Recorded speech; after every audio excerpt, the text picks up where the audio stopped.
Hi, I'm Tim. Welcome to Watchbox, and thanks for logging on. If you love this watch, email me, tmosso@thewatchbox.com. It's in the description below.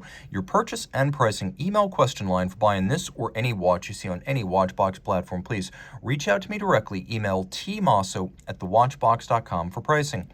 Today, we are discussing a 2021 special edition for the Middle East. This is the Cartier Pasha de Cartier Middle East edition. Now, the original Pasha de Cartier, or at least the Pasha as we know it today, dates back to a Gerald Genta design from 1985 and a wonderfully romantic, though possibly apocryphal, tale of a sports watch designed in the 1930s by Cartier for the Pasha of Marrakesh. Fast forward to the present day, and the Pasha was redesigned as a model line and updated for 2020. This edition followed a year later and brought a beautiful emerald metallic guilloché dial with Eastern Arabic numerals. So let's talk about what is great about this watch. The size is great. In steel, it's 41 millimeters in diameter, but it's nice and thin at 9.4 millimeters thick. And it's fairly short from lug to lug at 48.3 millimeters with these Vendôme style hinged lugs. It wears quite nicely on my 16 centimeter circumference wrist. And you can see it really does fit flush. Although it is a sports watch, no doubt, the watch is flat enough that it could easily be worn as a dress watch, and you should know it comes with an accessory green alligator leather strap with an accessory secondary deploying clasp. So if you want to dress it up for dinner or black tie, you can put the alligator on there and it's easy to do. It sits underneath cuffs easily, and I can recommend it for wrists as small as 14 centimeters in circumference. The bracelet is a handsome one, and it's actually full of surprises. As you can see on the reverse side, we have a quick release system. So we have quick switch, but we also have smart link. These were launched on the 2018 Cartier Santos, and you can see that there are little tabs built into the underside of the links. Press them and the retaining bars pop out with spring-loaded action. The bars can't be pulled all the way out of the links, so you don't have to worry about losing them, but you can open up the bracelet, remove a link, and then reattach the flanking links to shorten the bracelet. Alternatively, you can open up the bracelet and put in another link, and you can do all of this without tools.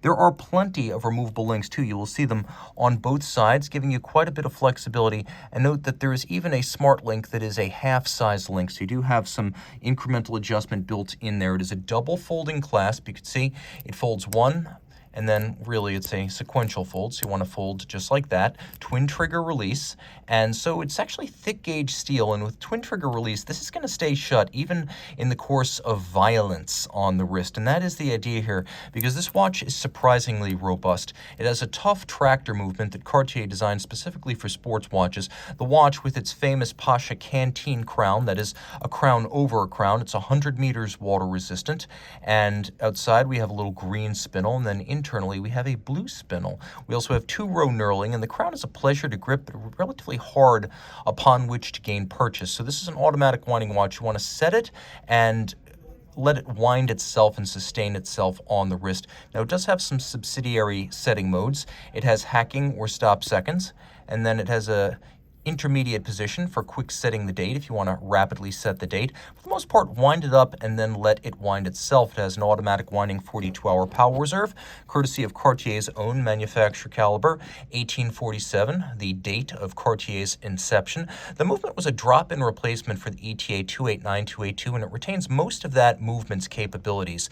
Automatic winding, 42-hour power reserve, quick set date, hacking seconds, but it's 23 rather than 21 joules, and although it beats at the same 4 Hz beat rate, it does so with a more robust resistance to magnetism. We have a full balance bridge that better braces us against shock, and you can see that there's actually quite a bit going on right there, as the bridge has been partially skeletonized around the regulators, and Edicron is used for fine adjustments as well as beat error correction.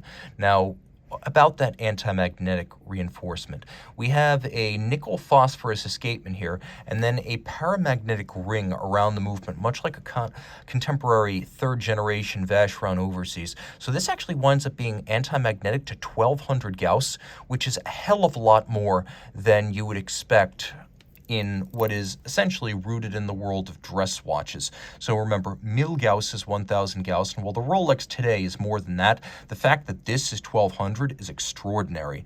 Reach out to Team Mosso at thewatchbox.com for purchase and pricing details. And in case you need a little bit of elaboration, remember, this is the Emerald Green Middle Eastern Edition Eastern Arabic numeral variant. And unlike a standard Pasha, this one doesn't have any considerations to luminescence. So while there are luminescent Pashas, this one goes with the beauty and simplicity of polished hands and polished indices with a rosette guilloché pattern radiating out from the center. Again, reach out to Team Mosso at thewatchbox.com for purchase and pricing details.